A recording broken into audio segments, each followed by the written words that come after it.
It's Farmers Day. Today, kudos to our gallant farmers. Welcome to The Pulse. We're coming to you live from our studios in Kokomlemle on your digital terrestrial TV because we're fit to air on DSTV channel 421 and Go TV channel 144. We are your home of independent, fearless, and credible journalism. This afternoon, over 160 farmers and fishermen across the country given various awards at this year's National Farmers Day celebration in Cape Coast. We are live in the town as President Akufo-Addo announces a number of interventions to make the lives of farmers better. Agriculture plays a crucial role in the growth of our country, ensuring food security, providing the raw material base for industrial development, earning foreign exchange through exports, and creating much-needed jobs for our young people. Also this afternoon, uncertainty in the midst of the 2022 budget approval brouhaha as Minority Chief Whip reveals leadership of the two sides has still not been able to build consensus. We have a detailed explanation of the minority's position as far as the e-levy is concerned. Plus, scores of angry residents of Obuasi in the Ashanti region joined Fix the Country protesters to demand AngloGold Ashanti releases abandoned concession to them as their main source of livelihood suffers. This is total war on the youth of this country, and the people of Obuasi are included. Who owns the land? Is it AGA or the people? We have details of their demand from our protesters reporters on the ground. My name is Aisha Ibrahim. The Pulse is brought to you by Global Communities, Dignilu, Affordable Safe Sanitation.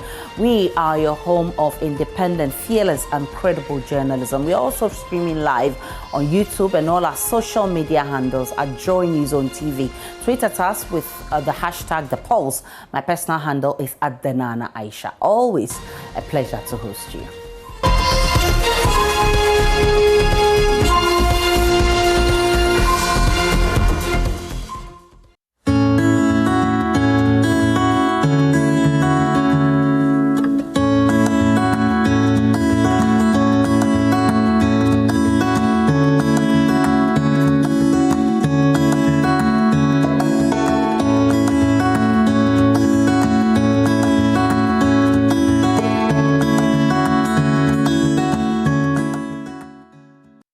Many thanks for choosing us. This afternoon, the country is recognizing the hard work of her gallant farmers who work tirelessly to put food on our tables here in Ghana. Over 160 farmers and fishermen across the country have been awarded various prizes at this year's National Farmers Day celebration held in the Central Regional Capital, Cape Coast. This year's Farmers Day event is being celebrated under the theme Planting for Food and Jobs, Consolidating Food Systems in Ghana. President Akufo-Addo, who spoke at the event, explained ensuring food security and providing raw material-based industrial development to earn more foreign exchange and create much-needed jobs for young people is the priority for government. He says consolidating our food system has become more critical in the light of COVID-19. Agriculture plays a crucial role in the growth of our country, ensuring food security, providing the raw material base for industrial development, earning foreign exchange through exports, and creating much-needed jobs for our young people. The importance of agriculture is not lost on my government. It has found expression in government's coordinated program of economic and social development policies. The theme for this year's celebration is further evidence of government's commitment to the sector. Planting for food and jobs, consolidating the food systems, alludes to the program by government over the last 5 years to modernize and transform Ghanaian agriculture and to build on these gains to improve and expand the sector. Consolidating and strengthening our food systems have become even more critical in light of COVID-19, which continues to disrupt global supply chains and to expose the vulnerability of the food system worldwide. The need thus to build sustainable, resilient, that can withstand shocks is of the greatest necessity. Fellow Ghanaians, when you so graciously conferred on my mother's soul the mantle of national leadership nearly 5 years ago, my government set out to transform Ghana through investment in integrated and mutually reinforcing measures that are yielding positive results. The central pillar of government's transformative policy, the Program for Planting for Food and Jobs, launched in Goso in April 2017, has evolved into 5 models strategically designed. Agric Minister Dr. Usofri Akoto says despite the successes chalked in the sector, there are equally major challenges that undermine the efforts being made to transform agriculture, adding the hikes in prices on the international market of agricultural products such as fertilizer and agrochemicals, both of which are critical to achieving our transformation agenda, is worrying. Dr. Akoto says the impact on the subsidy program under the Planting for Food and Jobs campaign has been worrying, hinting that there's been reported shortages of subsidized inputs in some part of the country. He says his ministry is doing everything possible to stabilize the situation in the coming year.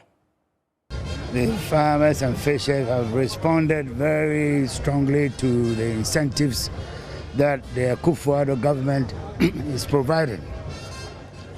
We would encourage them to continue in this stead because it's really serving the people of this country, and not only the people of this country, the people of West Africa in general, because now Ghana has become a food basket, and as we speak, we see a lot of traders from around West Africa coming here to feed on the surpluses generated by the good work of this government, and that is something very commendable, and it's because of the hard work of the farmers. And we can't take it for granted that the fact that government provides incentives, automatically the target group will respond. But in this case, in the last 5 years, farmers have responded very, very positively, and we congratulate them for that. Minister for Fisheries and Aquaculture Mavis Howard-Kumson has also been explaining why hard-working fishermen are being rewarded more this year. We are putting in a lot of reforms. Next year, Fisheries and Aquaculture Development, we're going to institute or start the Fish Festival. You know, it's something that other countries do celebrate. Ghana, from next year, we are going to begin celebrating the Fish Festival. And I think when we start doing all this, it will encourage them. Apart from that, this year, first of its kind, a best fish farmer is going to go home with 2-bedroom self-contained. It has never happened before. And these are some of the things we are doing to encourage them. And I believe by next year, we may come up with other items to be added to their award items too.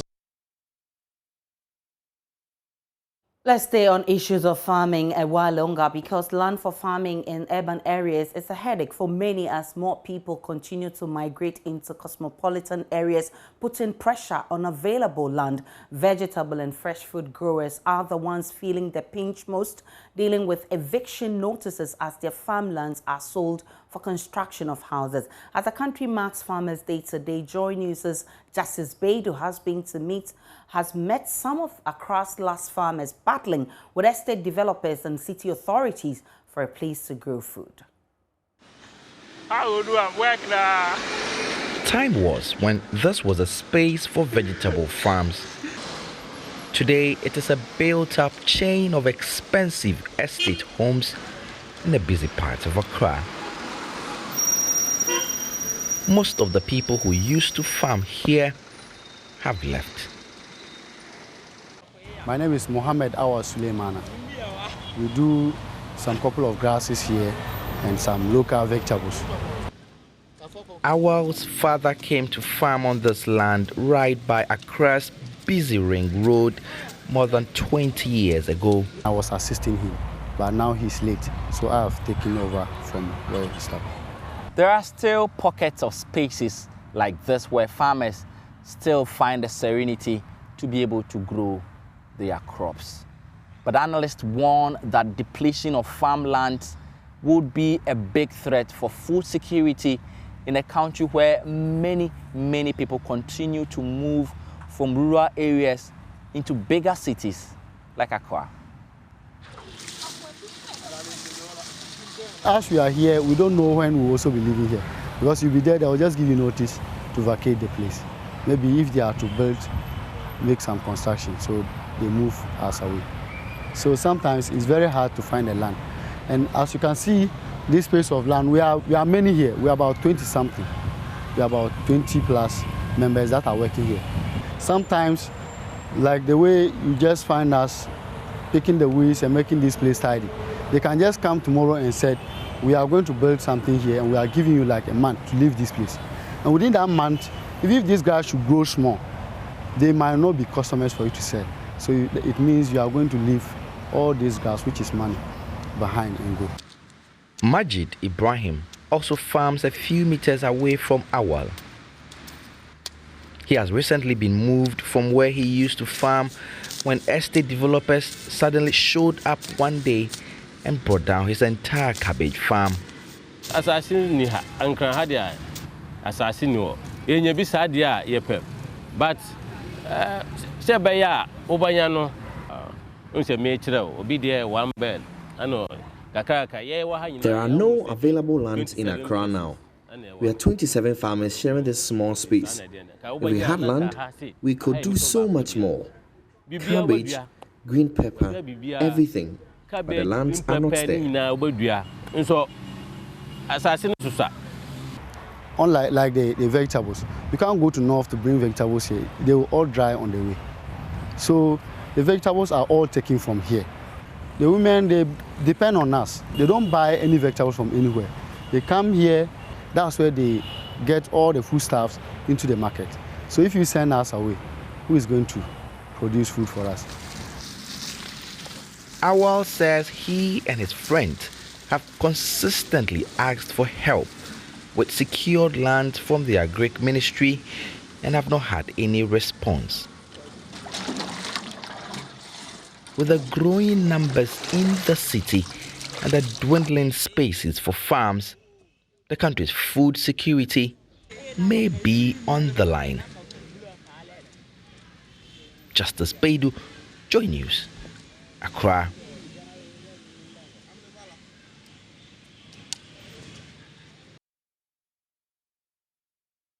Let's now zero down to the challenges facing farmers and what they really want government to do in addressing their challenges. Dr. Charles Nyaba is the head of programs and advocacy at the Peasant Farmers Association of Ghana. Edward Karewa, who will be joining us shortly, is the General Secretary of the General Agricultural Workers Union, GAU, and Francis Dansweje is Content Manager at Isoko Limited. Thanks so much, gentlemen, for your time. Let me start with you, Charles Nyaba. Before today, you had outlined a number of issues facing your people. Today, listening to the President, the Agric Minister, are you satisfied with measures taken so far? Good afternoon, Aisha, and let me also congratulate all farmers, the awardees. I'm now on my way from Cape Coast back to Accra. But if you permit me, I'll just run some short commentary on my observation about the award system, which we are not happy of before we come to the challenge. I've just observed one thing. We realize that the award system has been skewed in favor of just a few farmers, about 3 of them. You know, if you look at the selection criteria, we have regional best awardees and then the national best awardees. The regional best awardees were all potential national best awardees, except that they were all in the race, and then the zero, those who could not get the overall best to regional best. Now you do that and then give all the awards to only 3 persons. I say this because the overall national best farmer is given 600,000 Ghana cedis with a house of his choice to be built for him in any place. He's also have an opportunity to go to Israel. And then you look at the overall regional best farmers, they are giving them tricycle, knapsack sprayer, and assorted agrochemicals. Without a Tesla, even thousands to take home. Meanwhile, these were people who were competing together. So we thought that even looking at the decentralization agenda that we are running, it should be possible for them to have allowed the regional awardees to be done at the regional level. Now we are all situated in the Cape Coast here. You go to the various regions and nothing is happening. People come there and this is what you are giving them as a take home. I've spoken to a number of them and they are so disappointed with what they are getting. So we think it's something that we want the award committees to take a critical look at, because you can't cumulate everything and give to 3 people and the rest of the contenders are going home with nothing. You look at the first best, the first runner-up. The person is getting a Navara pickup, is getting 200,000 Ghana cedis and other items. But these people are not getting that much. So that is our first observation that we think that we all need to look at in going forward. Now, let me now come to your question about what the Agri Minister and then the President said concerning the challenges and things that will be done to improve the sector. You know, if you listen to the President carefully, you realize that the proposals that were captured in the budget was what was read. And we have earlier on the round commentaries on those proposals, which we think that this year what proposed in the budget is not bad, provided budget allocation will be made for those proposals. What are those things that we've been talking about? We keep talking about climate change, which is associated with limited rainfall and then unstable rainfall patterns. Now, the President still put emphasis the fact that they were going to improve on the one village, one dam. They were going to construct more irrigation facilities. So we think that is commendable. Bring in more mechanization centers and then allow farmers to manage it. So if money is actually allocated budget to see to the execution of that, I think that is okay. Issue of fertilizer came up, and then he also indicated that proposed in the 2022 budget.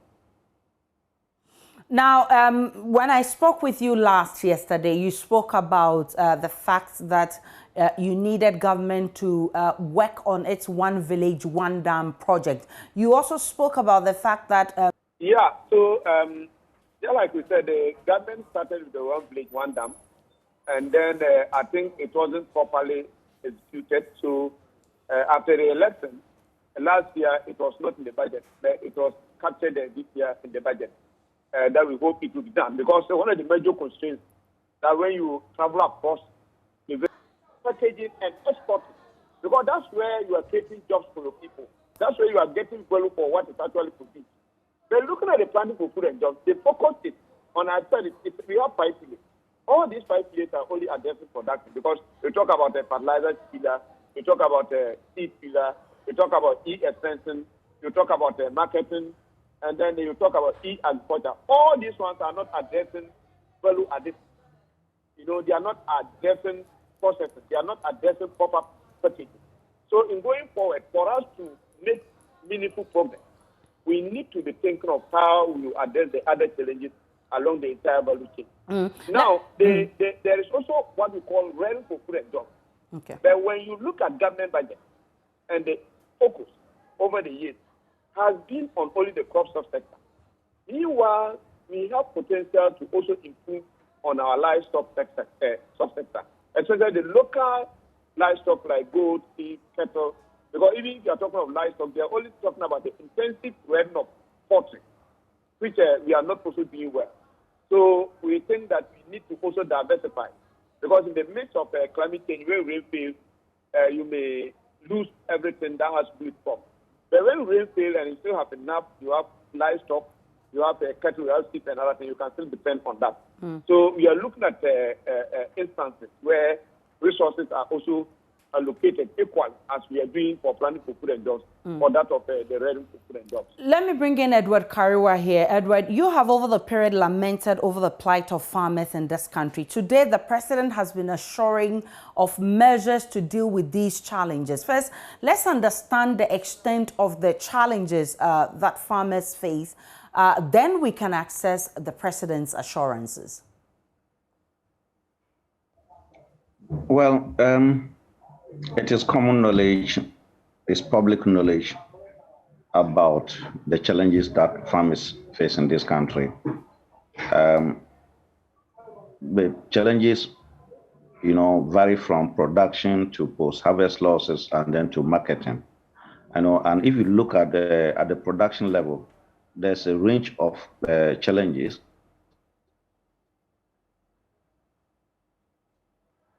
All right, so inputs. We're having a bit of a challenge with Edward Kariwa's internet. Edward, are you back? Okay, so we'll try and fix Edward Kariwa's line, and then we can hear exactly what he wants to say. But Francis, your outfit has been conducting research on food prices and food security. A few weeks ago, we lamented over hikes in food prices. Has the situation changed?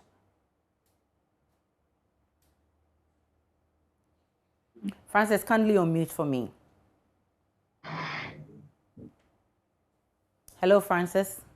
Kindly unmute for me so we can have a conversation.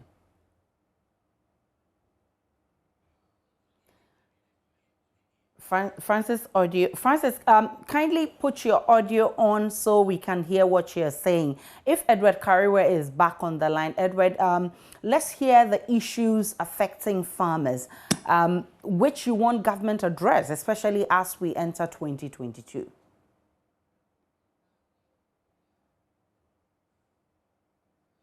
All right, so we'll try and fix both lines. Let me go back to Charles Nyaba, who is joining us, who is on his way to Accra from Cape Coast. Charles, I'm happy that you spoke about implementation, because definitely you would present these recommendations that are beautifully put together, but usually it's the execution that becomes a problem. How do you intend to ensure that government do actually implement your recommendations to help deal with the challenges facing farmers? Yeah, so government always talk about evidence, and they talk about the engagement. So after post-budget, we have spoken to some key government persons who indicated that we should submit a formal position paper. Before the budget was developed, we actually got an email from the finance minister himself to us to submit our inputs.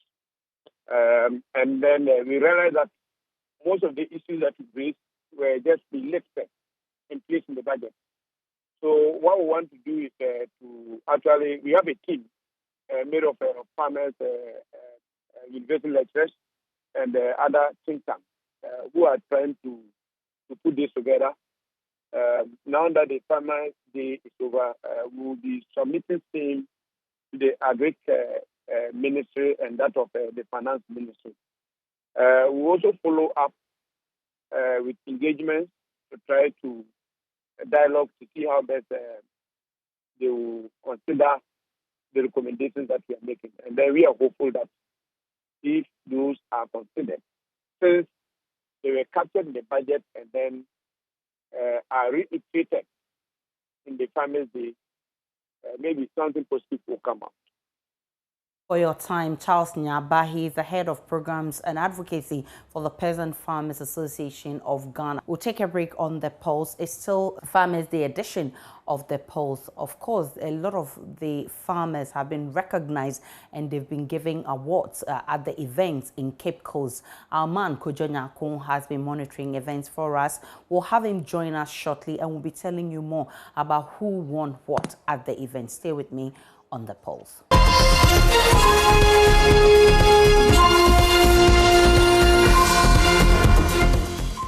And we're back with Edward Kariwe, who is the General Secretary of the General Agricultural Workers Union, GAW. Edward, earlier the internet won't allow us to make your point. Now you're back. Tell me about the issues the farmers are raising as we celebrate farmers today.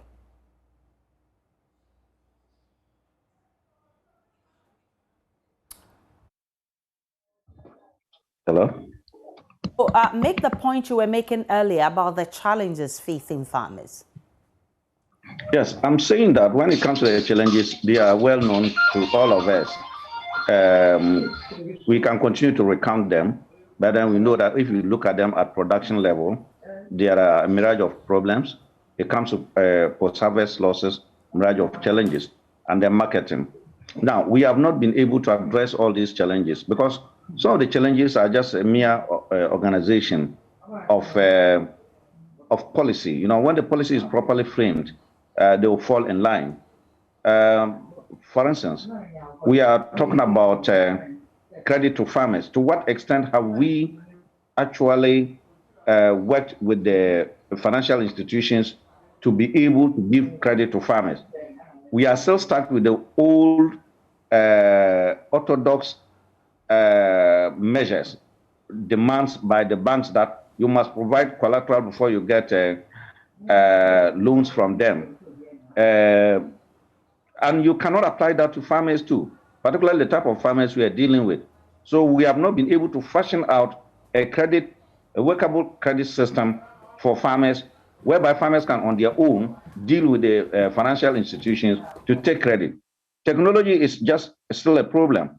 We have not been able to bring into place the type of technology that can actually create a conducive environment, a decent environment for farmers to be there. We are talking about encouraging the youth to go into farming, but you don't just encourage the youth to go into farming by merely giving them money and so on. It is market predictability, and then also about whether when they move to their farms, will they still be able to communicate with the rest of the world? Internet must be there, and then they must also be able to link with the rest of the world. So these are clear modern day challenges which we are not fixing, yet we think that agriculture can be modernized by mere fact that we have brought tractors, we have brought combined harvesters, and that is enough. Let me bring in Francis, who we lost earlier too. Francis, we've been talking about food security. Indeed, the president has been mentioning that, and he says it's critical to sustaining agriculture and feeding the entire populace. Now, your outfit has been doing a lot of research into price hikes and food security. First, let's talk about the price hikes, because some time ago we were complaining about how the prices of food has gone up. How is the situation now? Has it changed? Thank you. And I want to take the opportunity to wish farmers a happy Farmers Day. In terms of the prices, as stated earlier in our releases, we are in the period where we are expecting prices to drop. And as you can see currently, there have been some slight decreases in the prices that we are seeing on the market. And so it's a normal trend that we see every year. Because we have harvested, you see that prices are a little lower than what we were experiencing some few weeks and months ago.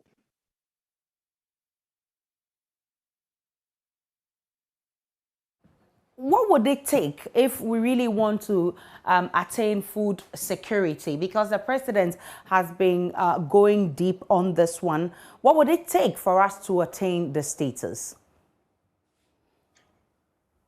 I think we need to do three major things. One, we need to look at storage. Storage, what I mean is that when we harvest, how do we store the produce that comes out? So that in the periods where we are not harvesting, in the lean season, so we bring them onto the market. Two will be the technology that we use. What are the current technology modes of farming and technology that we are using? Is it sustainable in the phase that we are looking at climate change and all that? We need to have that one also addressed. And then the third one will be making sure that we have enough financing also going into the sector to help those in the sector access fund to expand what they are doing and get the latest technology and also improve what they are doing. These are the things that when we do year in, year out, we are assured that we'll be able to maintain the prices and prices not skyrocketing at some point within the year. Edward Karewa, what do you want to see as we get into 2022? What do you want to see in addressing the issues affecting farmers? Well, if you take just for 2021 alone, the immediate problems we had was a lack of fertilizer at the time that it was most needed. That must be addressed adequately in 2022. We should not wait until the farming season is in, and then we are now looking for fertilizer.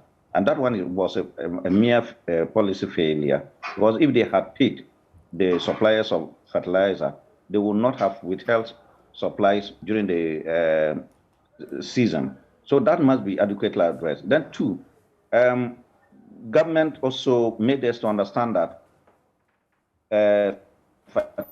fertilizer smuggling has taken a very dramatic turn. Donkeys are now conveying the fertilizer. It's worrying that and foreign exchange to import fertilizer only for it to be smuggled out, and we don't do anything about it. So they must make sure that fertilizer smuggling is reduced to the barest level next year.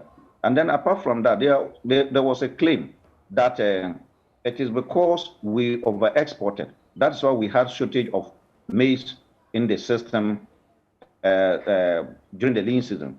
If that is the case, then of course the exports must be constrained, because the essence of our engaging in the planning for food and jobs and agricultural production is first and foremost to feed ourselves and our industries. Until that is done, there's no need to export what you yourself need. So exports must be constrained to ensure that food is retained in the country for us to use. And then finally, is to say that whilst you are encouraging agricultural production, then you must also ensure that you don't allow cheaper imports to come and undermine the domestic producers or drive them out of their immediate market. That is the internal market. So immediately, these measures can be put in place. And when they are put in place, we believe adequately that the situation in 2022 will be better than 2021. I'm grateful for your time. Edward Karewa is General Secretary of GAU. Francis Danso is with Isoko, and they've been explaining to us the things we must do to better agriculture in the coming year. Let's get to the Upper West region. My colleague Rafiq Salam is there for us. He's been speaking with some farmers in that region. Rafiq, what are the farmers in your region saying? The farmers at the start of the season told me that they were expectant because they thought that this year will be far better than last year. But they went through lots of challenges, which has to deal with the issue of fertilizer and also the erratic rainfall pattern year.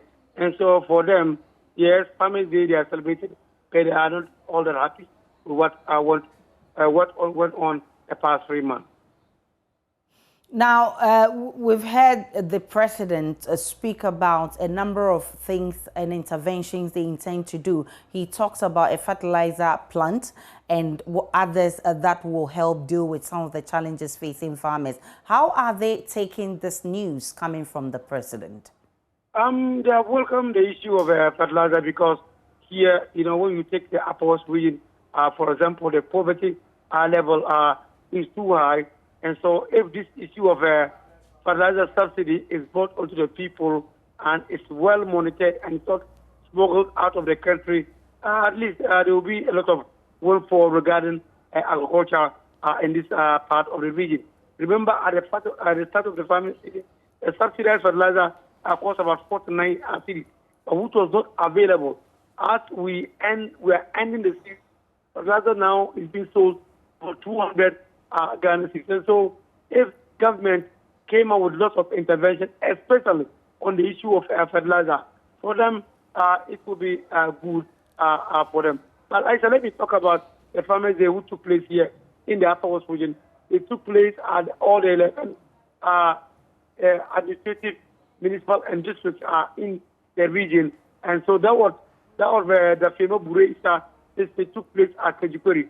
A 29-year-old man called Wana Tunoche, that was popularly known as Samokwe, won the day.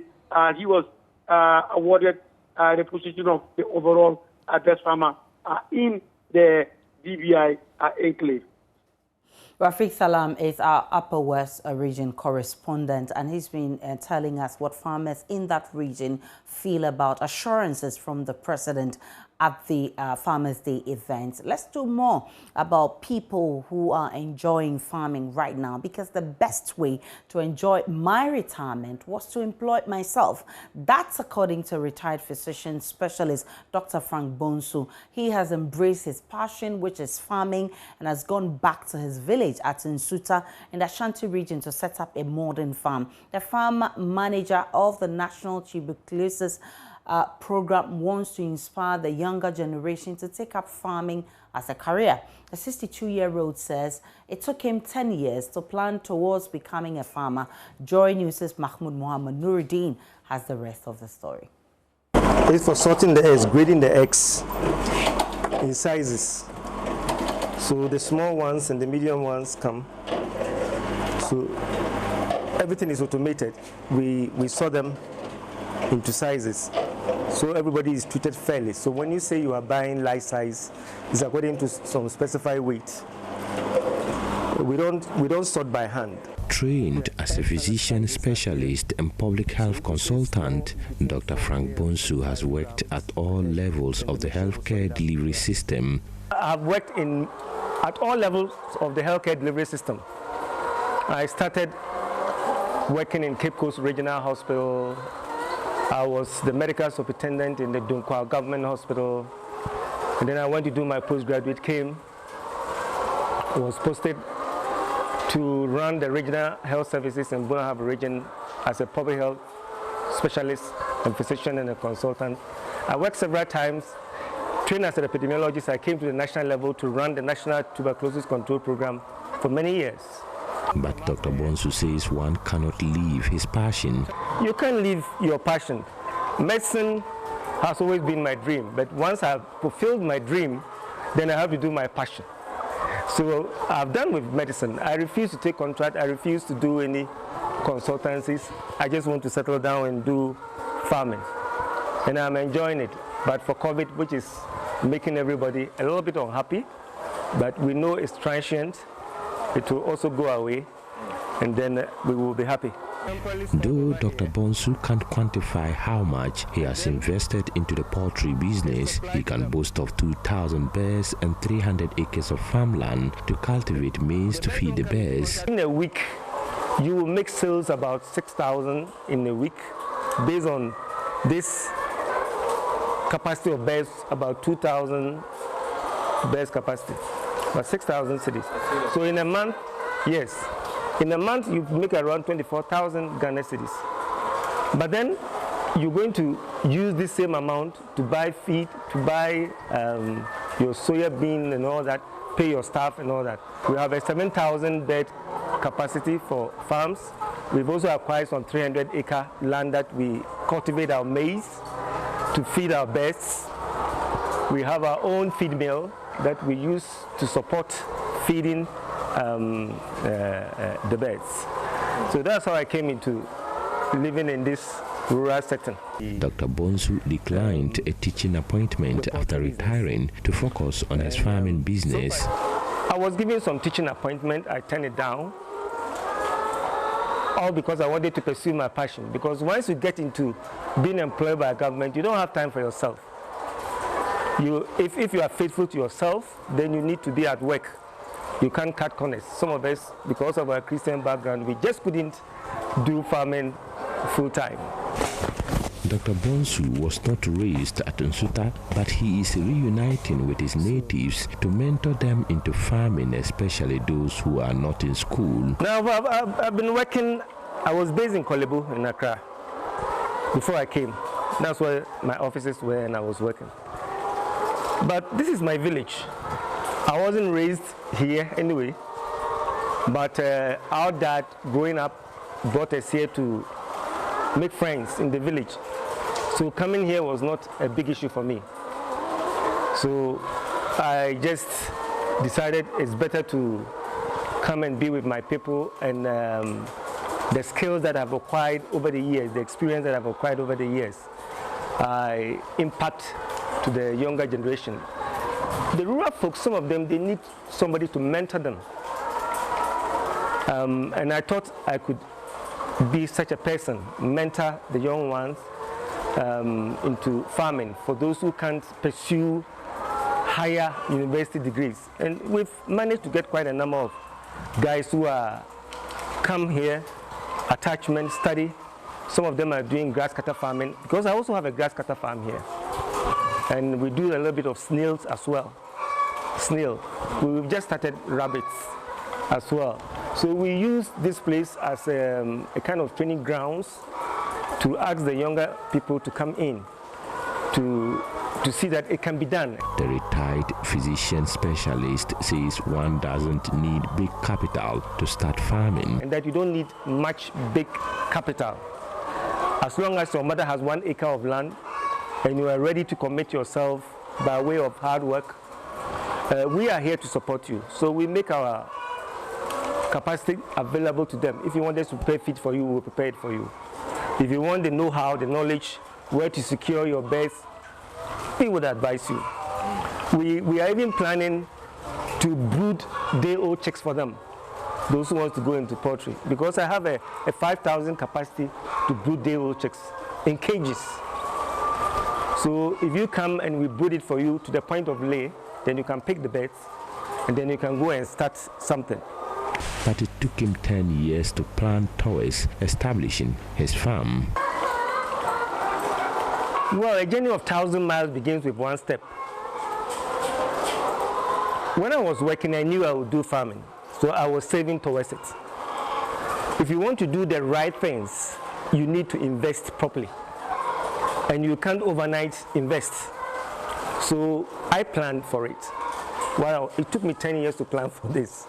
Okay, buy some cages, buy the roofing sheet. You could see the roofing sheet is quality. Because I took time, I was buying them gradually over the years. So you need huge investment capital if you want to do it the way we have done it, where you have to mechanize managing your waste, treating your waste. You need huge investment. But you can start small by doing the deep litter. The deep litter. You can start with 100 birds if you want. Take good care of them. That's what I've been telling the young men in this village. That start small and grow big. But you have additional sources of income. You can set up properly so that your headaches will go down. With this kind of setup, we have little challenges in terms of diseases and all that, because it's properly set up. We have our winching system, you can see, so that when it's raining, we only have to roll it up and protect the beds. If you are starting as a young man, probably you can't do this type of winching system, but you can use polythene bags to protect the birds from getting wet when it's raining. And this is the kind of ideas we shared with our colleagues, young ones down here. And it's been quite helpful. Because I was doing it gradually over a 10-year period. It was very difficult for me to tell you the cost, because if I had some extra money, I'll buy something. I wasn't too much into quantifying the cost, because if I did, I'm sure I would have stopped, because it would have been very frightening, the amount of money that I was putting in, and I wasn't getting anything back. It was just a matter of setting up the infrastructure, and I'm a civil servant. It could have been very frightening, I would have stopped. But if you are to come to estimate it, because some guys came from KNUST to come and do the estimate over the years, they looked at the structure, they look at the cages, they look at all, and then they use current value to do the estimate. And they were talking in the neighborhood of around $150,000 US. And I was telling them, me, look at me, do I have $150,000 US? They said, but this is how much the farm is worth. Okay? So if you don't have a loan, or you don't start gradually over a 10-year period like I did, how can you manage a farm like this? It's all about planning, I guess. But what is the only issue for Dr. Bonsu? The only issue is that farming in Ghana, you're on your own. You are on your own, really, you are on your own. And I realized that when I came into it. In terms of seeking money from the financial sector, you might as well forget it. So you need to build on your reserves. And Dr. Bonsu is currently in a maintenance phase and hopes to make profit between 4 and 6 years to recover his investment. It's going to take time. In poultry, you need about 4, 5 years, 6 years before you can start to recover your cost. I must say, right now, I would say we are in a maintenance phase. Maintenance in the sense that I'm not putting in my own money in maintaining the beds. What I'm generating is what I'm using to run the farm. Okay, so, but I haven't made profit yet, but I'm not losing money. So I call it the maintenance phase. So with time, when the market becomes good, I hope we will then start making some profit and we will start recovering our costs. Dr. Bonsu says he has not regretted taking a bold decision to venture into the poultry business. A report by Mohammed Nuruddin. Scores of angry protesters who associate themselves with the Fix the Country campaigners have taken to the principal streets of Obuasi East to register their discontent over the ailing economy. They are calling on the government to fix the worsening situations in the country, particularly in the Obuasi municipality. They are grieved also by the introduction of the 1.75% e-levy, which was announced by the finance minister during the last budget reading. One, we want the people of Ghana, including the people of Obuasi, to own and control their resources. We want this, as a matter of fact, a constitutional injunction. If you read our constitution, Article 257, it talks about all public lands and resources and whatever vested in one human being, the president.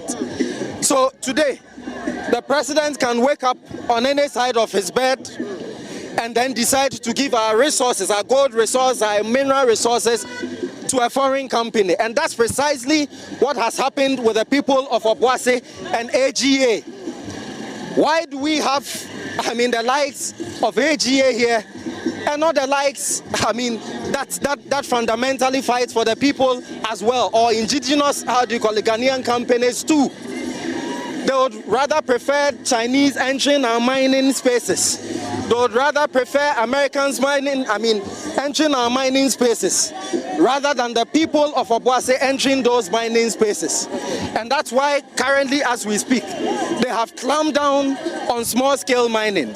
And to add salt to injury, what they have also done, and it was recent, by the Municipal Assembly, to deny anybody who is not 25 years and above the right to ride a tricycle.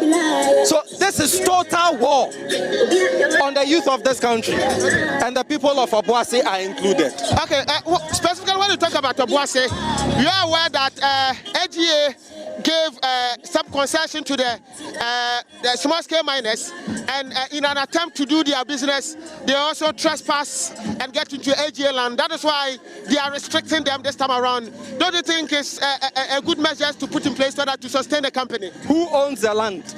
Is it AGA or the people? So how do you give the people a concession that is so not enough that they would now have to trespass into your spaces? So these are the questions we are asking. Why have we, the people of the land, become strangers, and the strangers instead become royals? Why? And so the demands of the people of Obuasi, and especially the youth of Obuasi, are very legitimate. And anybody who ignores it at their own peril, especially those who have been entrusted with power to enforce a good living condition for the people. Thank you. The last few days has been dramatic as far as parliamentary business is concerned. The minority has been making demands, including the withdrawal of government's proposed e-levy, the only condition before they will give their blessings to the 2022 budget. The majority has been in talks with the minority, but talks broke down severally this week. Minority Chief Whip Muntaka Mubarak says leadership of both sides have not yet been able to reach any consensus. Minority leader listened to him clearly. He was referring to the discussion that we held, where we got into. Remember, in negotiation, you set your terms of negotiation. And first and clear, we stated, until everything is agreed, nothing is agreed.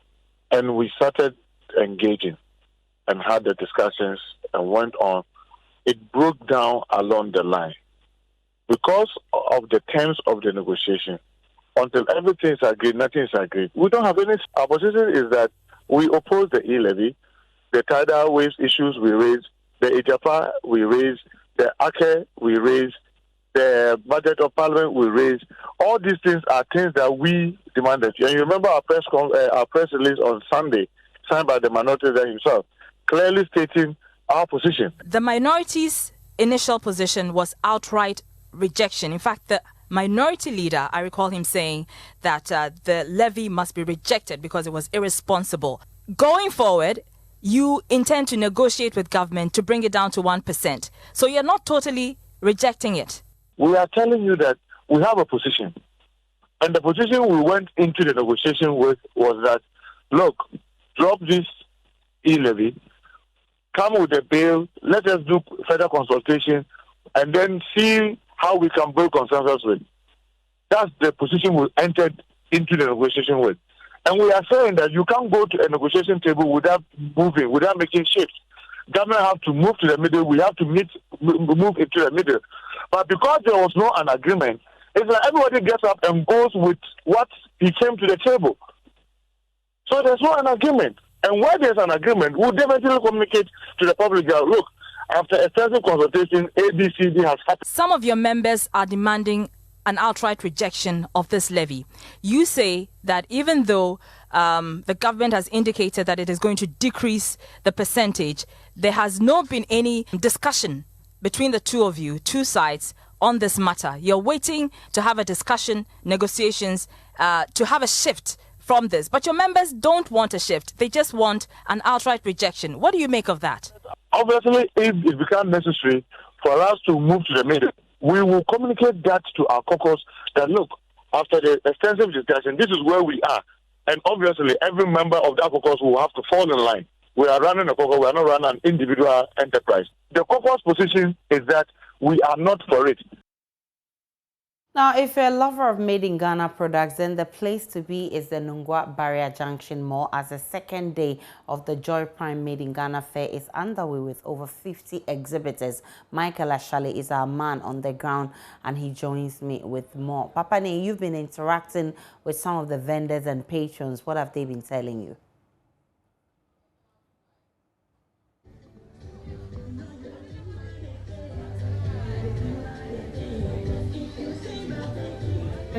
What's happening at the event center? What our patrons and vendors have been telling you?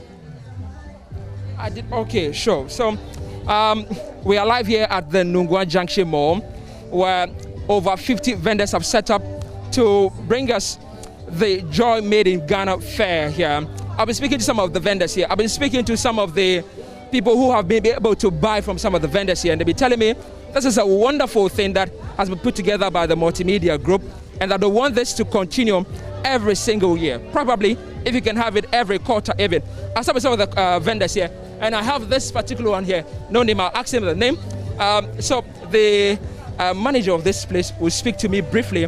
Or I have here some shito in a jar, and this is yes, Miss Special. Also, MS Shito. Okay. So your name? What exactly do we have here? My name is K Kwache, and this is MS Special Hot Pepper Sauce. It's shito made with 100% natural spices to give you people the taste of your dreams. It's 100% Ghana made. 100% Ghana made. So what's special? What makes it special? Why is it MS Special? Okay, so this one it has a lot of natural spices in them, and then when you put this in your fridge, it doesn't sleep. It lasts longer than other pepper sauce, and you see the branding itself, our bow tie and everything.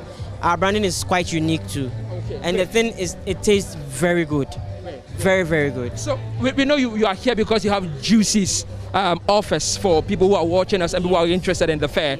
I mean, tell me some of your juicy offers that you have. Okay, so for today, because for the benefit of the fair, anybody who comes here to buy more than 4 gets another extra one free. That is the offer we are giving them right now. And then we've reduced the prices of everything over here for them to get it. At shops, this one goes for 100 cedis, and then this one goes for 50 cedis. But here, it's quite low. Wonderful. All because it's made in Ghana Fair? All because it's made in Ghana Fair. Thank you very much. So let me talk to some more here. Well, you know of Richoko, a brand possibly we had in your homes. I'll talk to some of the people here at the vendor. So, I mean, what's special about this Richoko? What's special about let me handle this. What's special about Richoko is that we have it very smooth. It's very smooth, and then it gives energy. Especially it's good for the kids. It boosts their immune system, and then it gives them the knowledge to learn. I like the energy aspect of this product because the moment you take it, you don't know where the energy comes from. Just like that. Wow, so a lot of energy. Talking about energy though, special offers, do you have some? Sorry? Special offers for those who are watching and listening, interested in it. Yeah, so far, if they are interested in the product, don't ask them to sell. Okay. If they want to sell it, there's a special offer for them. Okay. They just go and then they meet the Far East. They are the main distributors for this product. When they meet them, they'll just do 1 or 2 talking, and then that's it. Great. What would you say to the organizers, Joy Prime? What would you say to them because of this Made in Ghana Fair? So far, what I would say to them is, I really appreciate this thing that they are doing. It has given the platform for Ghanaians to bring out whatever they have that they are doing so that people will see that made in Ghana product is good. Like the cocoa. Me, if you bring me something, that especially chocolate and the cocoa drink that is not made in Ghana, I won't like it. The moment I take made in Ghana product, I taste it. That is the cocoa. When I feel the bitterness, I know yes, this is Ghana product, and I'm really glad, and then I appreciate Joy Prime for giving this platform for us to. Wonderful. So what she says that she made up with 100% cocoa, all made in Ghana. So this is Richoko. If you want Aperol, we also got you covered here at the Joy Made in Ghana fair here. I'll talk to the folks in this particular store Please, who is the owner here? So we'll talk to them quickly.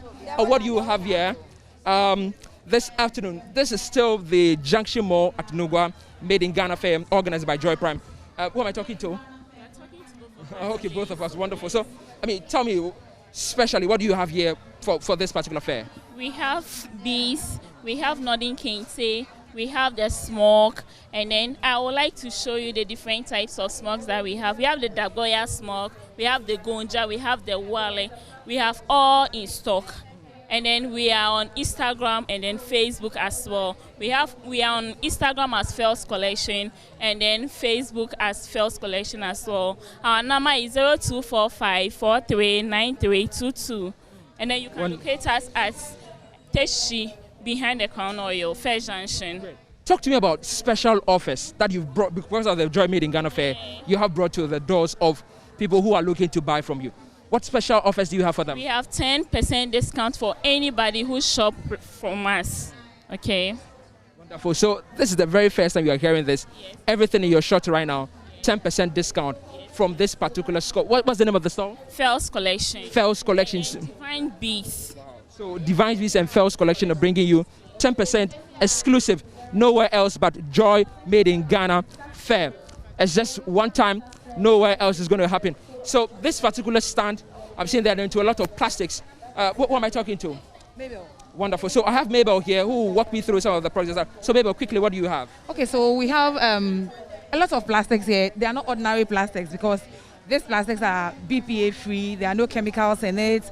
This plastic keeps your food fresher for a longer time. We have a lot of them. This product, for instance, is called Extra Chef. You can use it to chop. You can use it for your cake mixture, blend, whatever you want to use it for. It doesn't use electricity, so it is good to go. So we have used the small one to demonstrate something here. We're just chopping okra. It's easy. Your child in the house can chop it for you when you are busy doing something else. There's another product that you can use it in the microwave to prepare your rice, banku, your soup. It is called Rice Maker. It is 3 liters over there. So we have microwave products as well. You can put it in the microwave. Our microwave products are special. We say they are special because when you put it in the microwave, you cover it. You only open the side for the vent to come out. So it's safe for you to eat. Now, talk to me about special offers for people who are watching, who are listening to us this afternoon. What should they be looking out for? Okay, so we are saying that register with us for free. Buy anything, enjoy 24% discounts. Wait, did I hear 20 or 24%? 24%. Wow. 24%. Where's the remaining one for 25? Meet me at the other side. Thank you, sir. I mean, so 24% discount for anybody to buy anything at all? That is when you register. Wow. That's when you enjoy the 24%. All because it's Joy Made in Ghana Fair? Exactly. After the fair, you can get us and then we can, if you want to use it as a business too, why not? You can join us. Wonderful. So this is this particular store that is Tupperware Ghana with the Joy Made in Ghana Fair. Exclusive, you won't find this anywhere else. I'll talk to one more vendor, then we'll call it today. I have Cocoa Black. Yes, Cocoa Black. Someone from Cocoa Black will join me pretty shortly to talk to me about what they have. And I'll talk to some of the people who are also interested in this fair. Let me come behind here. So what exactly do you have, Cocoa Black? We have shampoo, conditioner, leave-in, curling custard, and stuff. We also have the styling gel for hers, yes, and we have products too for PEM, repair growth set. We have people who have problem with their growth and stuffs. Wow. So for this particular lady that is sitting by, what exactly are you doing to her hair? I'm coming to, she's coming to use the curly cast. She wants curls in her hair, so I'm coming to do the curls for her.